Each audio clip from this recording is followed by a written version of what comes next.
Welcome to the 2025 Ringers Western Gold Buckle Campdraft Championship, and it is the daily wrap-up. We're up to day 3, and what an exciting day of camp drafting. Well, the best yet. It certainly was. I've been here for 6 years, Dan, and today's semi-final, 121 competitors, but the run of Willinga Hereford steers, amazing. I don't think I've ever been to a draft where you see 8 and 9 consecutive scores over 87, 88, and it happened here on a few occasions today. Amazing. Yeah, and it just got better and better, and it came right down to the end. I think Evan Hiscock on one of this, maybe second last run, ran a 92 as well. It was just so exciting. I was pumped up watching it. We're going to talk about that a little bit later, but also 3 other champions were crowned today as well, having the ladies camp draft and then this maiden and novice shootout, which is a new concept here at Willinga. So there's already been 3 championships, 3 buckles crowned here, and it's only day 3, and we've got the big one tomorrow. What did you see in the ladies? Yeah, no, it was great. It was good to see that they kicked it off with a very, very strong lineup of lady riders here this year, 61 competitors in total, but the quality was there, previous winners, and they come back right down to the wire, and the young lady that won it, Sylvester, she was amazing. Beautiful hands, lovely rider, and of course, she dominated, came through, and then had that runoff, and then had to do it a second time, and that was great. Yeah, so it came down to 2 on 88. It was a shootout, so then it required a runoff, and that was with, as you mentioned, Sky Sylvester on Bronc, and then we had Lara Garlic on Casper's Heirloom. So they both ended up with an 88. They went back in, and then Sky got the chocolates, and Bronc, and I know Murray and Jackie Wilkinson would be just absolutely pumped watching it on the live stream. They would have been so excited as their horse. It meant a lot also to Sky. You saw she got a little bit emotional. Oh, definitely. And she was pretty happy to come away with a win, and it was a really good, exciting win. And again, it was on those black cattle that were a little bit tricky. So to go back in and back it up after a runoff is extra special. Yeah, it certainly was. And I think, credit, once again, we say it about Willinga, it's becoming a real family weekend away with ladies drafts, junior drafts. We've incorporated the new novice and maiden shootouts. We've got the Champion of Champions draft as far as the Open, restricted Open tomorrow morning, first event on the program. It is really bringing a lot of people back here that are, a great family day. You can bring the kids, the wife, the whole family, and still compete for $100,000 first prize. Yeah, and at the beautiful Willinga Park, they're doing tours today. They were sold out. They're doing tours tomorrow. They're sold out. People that just want to get around the grounds, even just come and watch. Like you said, it's still a family show.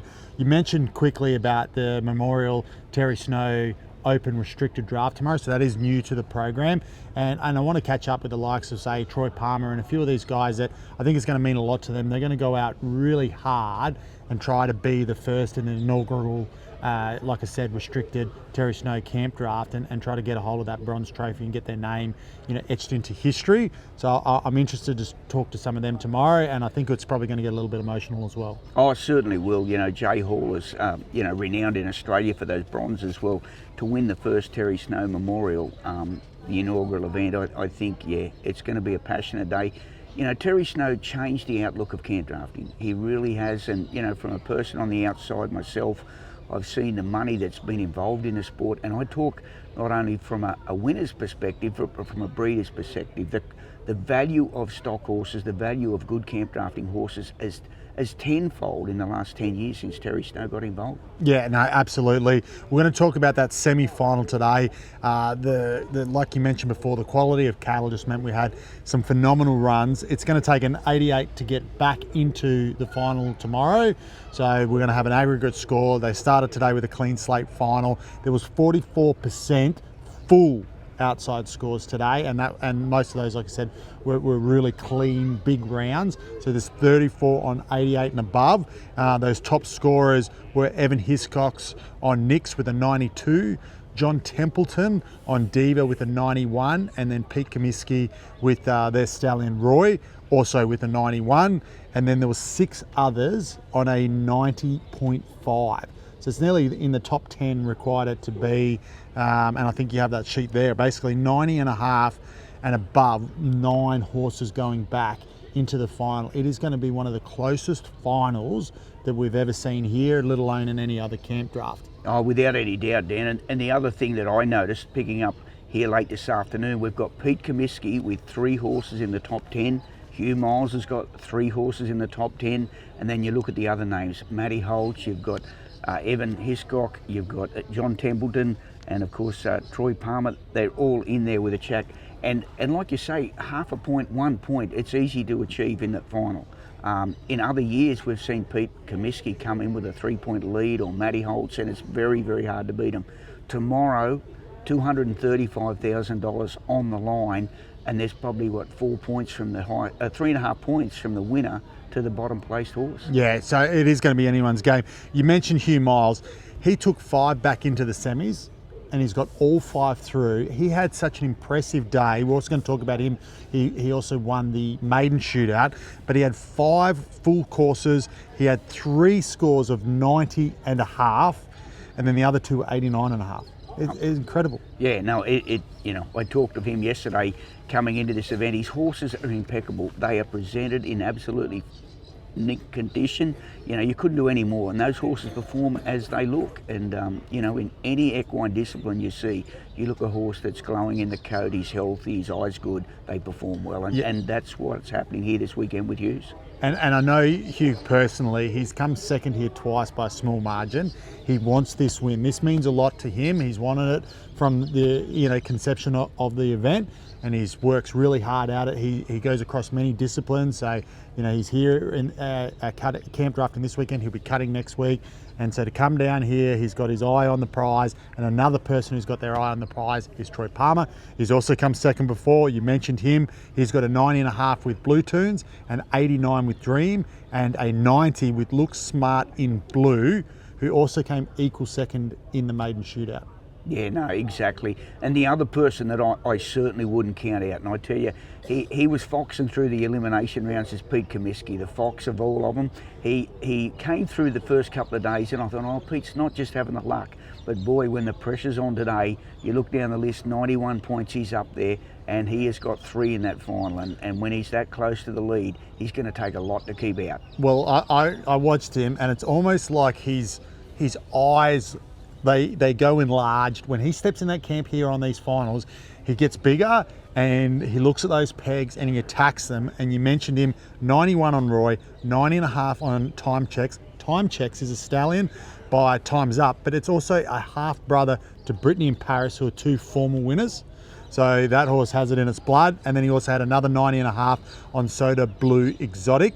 So those horses, and like you mentioned, he did look like he was a cut above when it came to attacking this course. He knows this course. He knows where the points are. We talked about a few others, and we actually, unfortunately, gave the commentator's curse, because we talked about Pete and Just Jim. We talked about Matt Holtz and Country Blues. We also talked about Michael Hiscock and Dolly yesterday, and all those 3 horses only ended up with a camp score today. And I thought we did mention them, and I thought we better just take note of it today, that unfortunately those horses and those previous winners with those rider and horse combinations won't be seen tomorrow when it comes to that final. Yeah, no, it's certainly, it's a whole different concept here this weekend. Once you get to Friday, and then it's Super Saturday tomorrow afternoon, it's going to be game day. It's like grand final. It's like the biggest game of the year right here at Willinga. It starts at 1:30 tomorrow afternoon. I'm excited. I mean, there's so many people I'm cheering for, so many horses I want to see win, but there's nothing between it. Absolutely nothing between them. Well, you could tell the atmosphere started building today, because there was those cheers and those ahs and those oohs when a horse and rider combination, and we might split a peg or make a difficult gate. Like it's starting to create that vibe. And we also have to mention last night as well, there was that start of the preliminary round of the feature cutout, which we're going back, and you commentated that, we're going back to the final today. That was also dominated by the ladies. So we had Kenny Beaches on Overtime and Bryony Puddicombe on Picasso Checks. I mentioned the other stallion that Pete's riding, Picasso Checks, is also a half to Paris and Brittany. Both those horses had 24s in the camp and came out at equal first, but they also have to come back in tonight and hopefully back that up, and then one of those is going to be a champion or whoever it may be, and that, I believe, is going to pay out over $10,000 as well. Yeah, that's right. It's $3,000 $5,000 first, 3 second, 2 third, of course. Start from scratch tonight. Now, we took everything from 23 and above upwards into the final tonight. So everyone that scored 23 and above, 2 girls on 24 won the joint prize for the round. However, it's start from scratch. So you might have been a little bit off the pace yesterday, in the final tonight, and that's when we pay out this evening. Yeah, and it's a really great spectators, audience to be able to get involved, cheer, bring home those competitors. Everybody loves a good cutout. It's really exciting. The atmosphere is going to be huge. We've got a couple of videos to watch, and a couple of those are those ladies that we're actually talking about. I think the first video here, if we press play, is Bryony. And again, she's riding the horse in Picasso checks. He's only a young stallion. He's by Pepta Stylish Oak, and like I said, he is a half brother to Paris and Brittany, who are formal winners here at Willinga Park. And as you can see here, she came in pretty late in the draw. She actually wasn't entered. She got a late entry.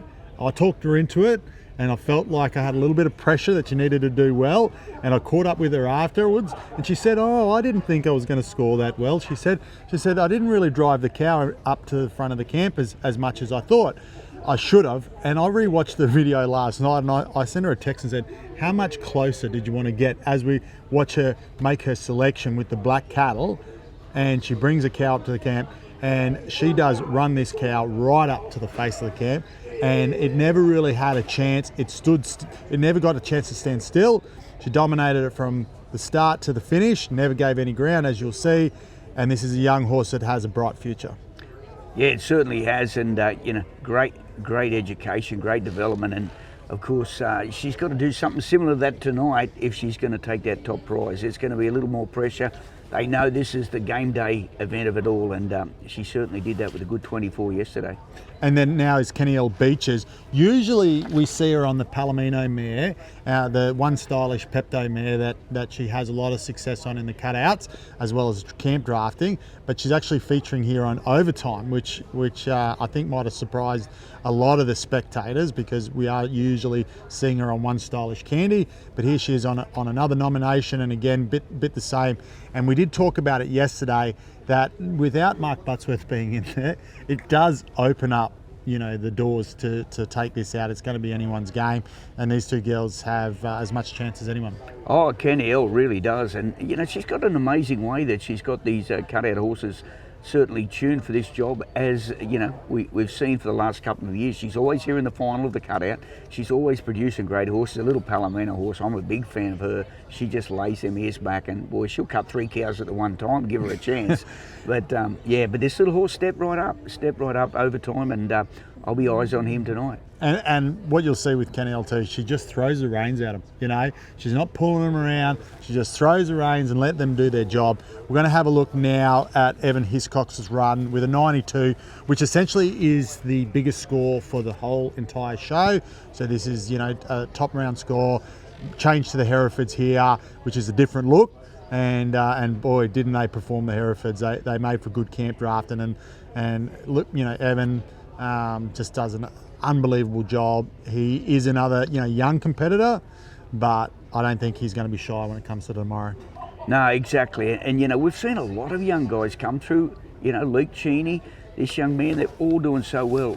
Evan Hiscock is, first and second peg. He just nailed it. And then this gate, no angle whatsoever. He said, I can do this, and bang. Makes it look ever so easy. Yep. The way in which he lined that up and processed the gate extremely well, and the judges have seen it as I saw it from the broadcast box. It was neat, he was in control, and I love to pay attention to those guys that ride good and smooth and good hands, yeah. and judges have seen the same. I did get to catch up with the judges, and that was something that they both mentioned separately. I said, what are you guys looking for tomorrow?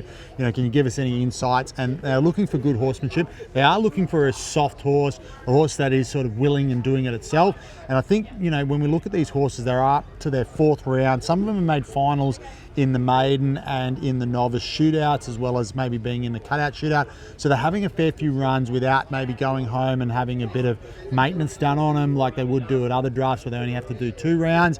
And so now we're needing to see those top quality horses that are being able to maneuver these Herefords around. And you've got to have a lot of check on these Herefords. They will shut down very quickly, and that's what these riders are prepared for. And I think Evan, he really showcased and highlighted that coming up to the gate. Yeah, no, definitely. If you override the situation, they will. They'll keep an eye on the prize. A lot of slick gates. A lot of them. And we saw that. However, if you're comfortable enough to let them run smooth and soft and let that unfold with them, they were perfect. Absolutely. And it was the, elite riders, the Pete Comiskey's, Hugh Miles, Troy Palmer's, Evan Hiscock, as we just saw, that all worked it out pretty early in the competition. The good thing about this, the first rider out was 89.5. I thought, wow, we've got a competition, 121, and they lived up to it all day. Yep. No, I watched a lot of those from the camp, and it was some of the most exciting camp drafting. We also have to mention before we wrap up about the maiden winners. So again, a man who is absolutely on fire in Hugh Miles. He's a Foresight rider, so one of the major sponsors here. He took away the prize by 0.5 point, running a 90 on a summer rain, and that's his own nomination. That same horse had a 90.5 in the semis. So it had a 90.5 in the semis. Backs it up straight away with another 90. So he's going to be in red hot form on the same horse. We had an equal second, third and fourth. It was looking like, because Huey was quite late, it was looking like we're going to have a massive runoff. So 89.5, which again, in most camp drafts you would win most days. We had Sam Campbell on Dainty. We had Troy Palmer on Look Smart in blue, which again I mentioned had the 90 in the semis. And we had Matt Oakley on an Acres Jewel Delight. So those guys all got in the places there. We move on to the novice, and the novice was again took almost down to the wire with David Thorne on a 90.5, so a 0.5 point above second with one hell of a time. We actually featured one hell of a time on the wrap-up show yesterday, if you remember, Glenn, talking about round money, because she missed out in the first round. She only had a camp score. David had a good old crack. I didn't even think about the novice, so he had a crack. He won some round money.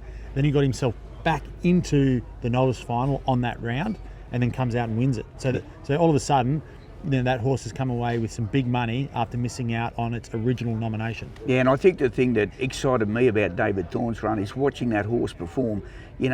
For me, back in the 90s, one hell of a spin, when she came into a cutting pen, and she would tear every hair on your head upside down, because she was amazing, electric. And, I don't know if you had the opportunity to see her, but Raylan Higgins had that horse and shown by a few cutters, and then to see the progeny do something similar, you think, wow, you can really breed a champion here out of that great mare. Yeah, she's been a great producer, and then this mare in herself has also produced Pete's Pet Squirrel, who just got sold recently for $150,000, and that mare has already, she's 6, and I think she has earnings over $60,000. She's won Cloncurry. She was reserve champion in the Snafflebit cutting. So we're now even talking about the third line, and these horses are producing. So that was very exciting for Dave Thorne, like I mentioned, on an 89.5. Then second with Ben Rossiter on an 89 on Miss Lorona Wood, which is his own nomination. And he would have been sweating bullets, I reckon, because he had the lead from early. I think he drew second out. There you go. And it took to probably second last with David Thorne or thereabouts before that score got overtaken. So, he would have been sweating bullets, like I mentioned. Also there in equal third and fourth was Matt Beeches, which we just talked about, his wife in Keniel, and that was a little spin effects. And then Matt Holtz on Con Ella. What are you looking forward to tomorrow? Oh, the restricted open is going to be fun, as far as, the Terry Snow Memorial, because as you said earlier tonight, the passion of the people that he touched throughout his time here in the camp drafting world and this venue, there's going to be a lot of those people love to get hold of that magnificent bronze. That's going to be, first up in the morning. And then after lunch, I've talked about the last couple of days, that final of our Ringers Western Gold Buckle Championship.